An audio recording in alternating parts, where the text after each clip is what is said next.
Welcome. It's another Sunday night, and it's another episode of Scorecard here on Citi TV. My name is Daniel Cranting. This is a show that puts into perspective all the major sporting highlights of the weekend, and it has been some weekend of sports. And we'll start off with the women's AWCON. It's ongoing. It's match day 3. That's the final match of the group stages. Teams are pushing for places in the quarterfinals. We'll tell you all about that. There's also some transfer news. Ghanaian players are involved. Chelsea, Manchester United trying to wrap up deals. They struggle to sign players throughout this window, but it looks like both teams are nearing all that. Chelsea is nearing a couple of signings. And then we also have some preseason action. We know it's preseason time. Arsenal were in action. Gabriel Jesus, he scored on his debut, or his non-competitive debut for Arsenal. He was on target there in a preseason friendly in Germany. Jordan Ayew was also on target. To show you all those highlights. And then today was the men's final, the Wimbledon men's final. Novak Djokovic, he goes past Roger Federer in terms of all-time Grand Slams. He now has 21 Grand Slams. Nadal still leads with 22, and Federer is left behind with 20. We'll give you all that and more. This is Scorecard on Citi TV. Don't go away. Welcome back. This is Scorecard on Citi TV. My name is Daniel Cranting.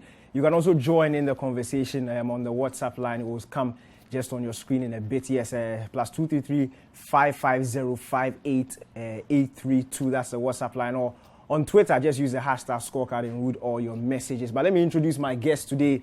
Different pack. I've brought them in from the Citi Sports Roundup show. It's Emmanuel Nubo and Sydney Antonio. Hi guys, how you doing?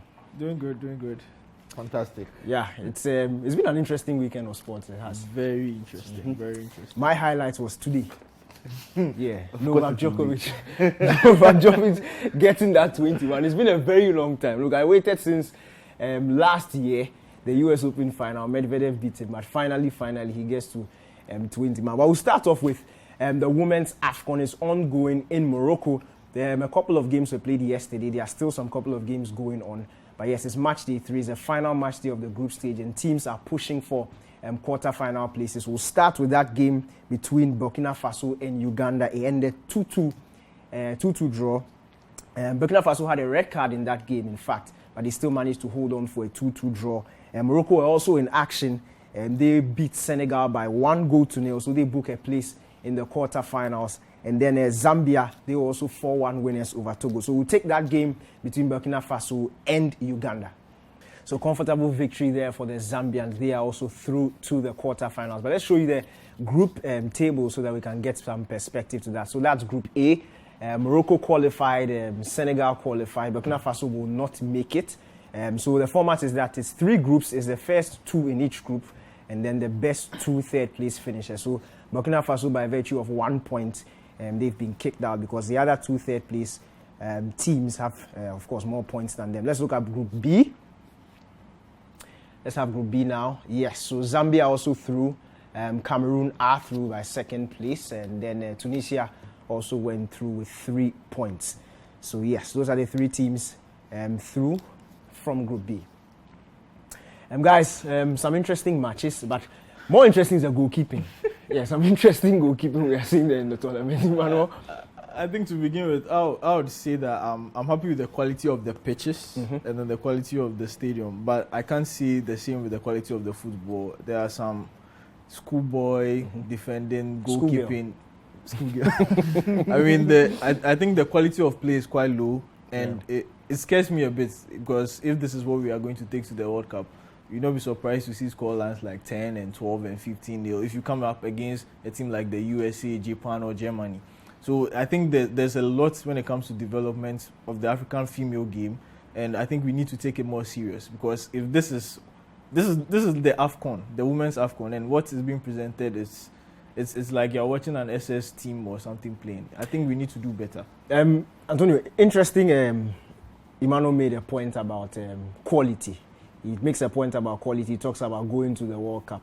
The European Championships are also going on. That's the Women's Euros. Is also going on. If you look at the level of football they are playing, it sort of buttresses his point that when we take our players there or our teams there, we could be struggling. That brings us back to the format of qualification.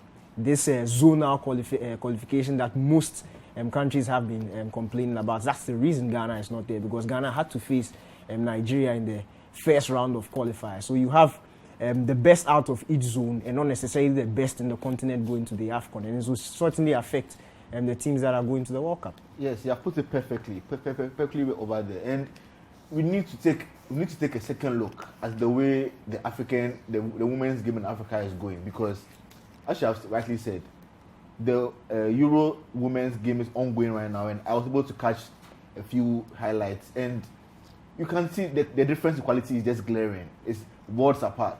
You look at teams like Norway, Sweden, who I won't say they are traditional superpowers as compared to the likes of USA and maybe likes of Germany, but they are coming up. They are doing something more. You can see that these teams, these countries have taken a look at their structure. They have taken a look at what can help them best, and they are bringing in some new ideas, bringing in some new strategy to boost their game a bit. And you come back home, and as I have said, it starts from the top. It starts from the organization on the African level.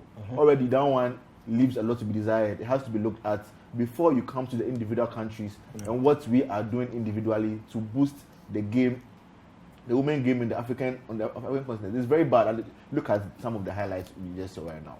Atrocious defending, atrocious goalkeeping, even worse striking. Sometimes the ball is in the net before the keeper is diving. I mean, how can you expect to make waves?